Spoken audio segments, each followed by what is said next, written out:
ರೈತರ ವಿವಿಧ ಬೇಡಿಕೆಗಳ ಈಡೇರಿಕೆಗೆ ಆಗ್ರಹಿಸಿ ಕರ್ನಾಟಕ ರಾಜ್ಯ ರೈತ ಸಂಘ ಹಾಗೂ ಹಸಿರು ಸೇನೆಯಿಂದ ರಾಜ್ಯಾಧ್ಯಕ್ಷರಾದಂತಹ ಕೋಡಿಹಳ್ಳಿ ಚಂದ್ರಶೇಖರ್ ಅವರ ನೇತೃತ್ವದಲ್ಲಿ ಬೆಳಗಾವಿ ಸುವರ್ಣ ವಿಧಾನಸೌಧದ ಬಳಿಯ ಕೊಂಡಕುಸಪ್ಪದಲ್ಲಿ ಪ್ರತಿಭಟನೆಯನ್ನು ನಡೆಸಲಾಯಿತು. ಇದೇ ವೇಳೆ ಕೃಷಿ ಕಾಯ್ದೆ ತಕ್ಷಣವೇ ರದ್ದುಗೊಳಿಸಬೇಕು ಅಂತ ರಾಜ್ಯ ಹಾಗೂ ಕೇಂದ್ರ ಸರ್ಕಾರದ ವಿರುದ್ಧ ಆಕ್ರೋಶವನ್ನ ವ್ಯಕ್ತಪಡಿಸಿದರು. ಈ ಸಂದರ್ಭದಲ್ಲಿ ರೈತ ಮುಖಂಡ ಕೋಡಿಹಳ್ಳಿ ಚಂದ್ರಶೇಖರ್ ಮಾತನಾಡಿ, ವಕ್ಫ್ ಬೋರ್ಡ್ ರೈತರ ಪಹಣಿಯಲ್ಲಿ ತೆರಲಾಗಿದ್ದಂತಹ ಸಂಪೂರ್ಣವಾದಂತಹ ರದ್ದತಿಗಿಲ್ಲ, ಅದನ್ನು ತಕ್ಷಣವೇ ರದ್ದುಗೊಳಿಸಬೇಕು. ಕಳೆದ 75 ವರ್ಷಗಳಿಂದ ಸುಮಾರು 10 ಲಕ್ಷ ರೈತರು ಬಗರ್ ಹುಕುಂ ಮಾಡಿಕೊಂಡು ಬಂದಿದ್ದಾರೆ. ಅವರಿಗೆ ಸಕ್ರಮಗೊಳಿಸಬೇಕು. 2023ರ ಬರಗಾಲ ಪರಿಹಾರ ನಿಧಿ ನೀಡಿಲ್ಲ, ಬೆಳೆ ವಿಮೆ ಪೂರ್ಣ ನೀಡಲಾಗಿಲ್ಲ, ಅದನ್ನು ನೀಡಬೇಕು ಅಂದ್ರು.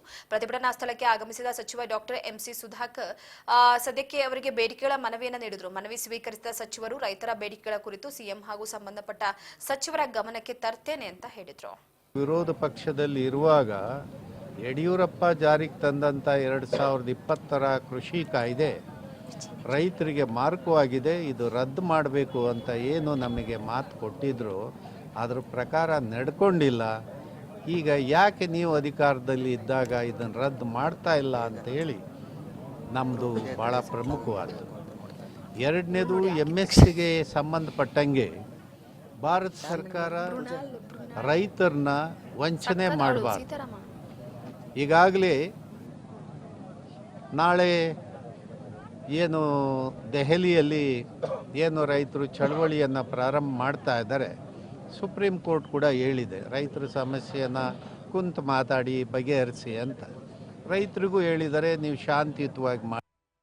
ಈಗಾಗಲೇ ಸರ್ಕಾರ ಕೆಲವು ವಿಚಾರಗಳ ಕ್ರಮ ವಹಿಸ್ತಾ ಇದೆ.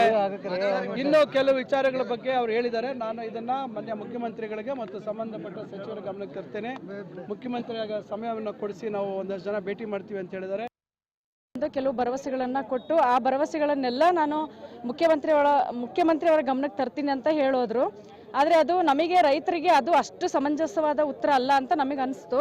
ಅದ್ರ ಜೊತೆಗೆ ಇವತ್ತಿನ ಒಂದು ನಮ್ದು ಏನು ಬೇಡಿಕೆಗಳ ಅನ್ನೋದಕ್ಕಿಂತ ನಮ್ಮ ಹಕ್ಕೊತ್ತಾಯಗಳು ಈಡೇರದೇ ಇರೋ ಪಕ್ಷದಲ್ಲಿ ನಾವು ರೋಡಿಗೆ ಬೀದಿಗಿಳಿದು ಹೋರಾಟವನ್ನು ಮಾಡಿ ವಿಧಾನಸೌಧಕ್ಕೆ ಮುತ್ತಿಗೆ ಹಾಕುವ ಒಂದು ಪ್ರಯತ್ನವನ್ನು ನಾವು ಊಟ ಆದ ನಂತರ ನಾವು ಮಾಡಬೇಕನ್ನೋ ಒಂದು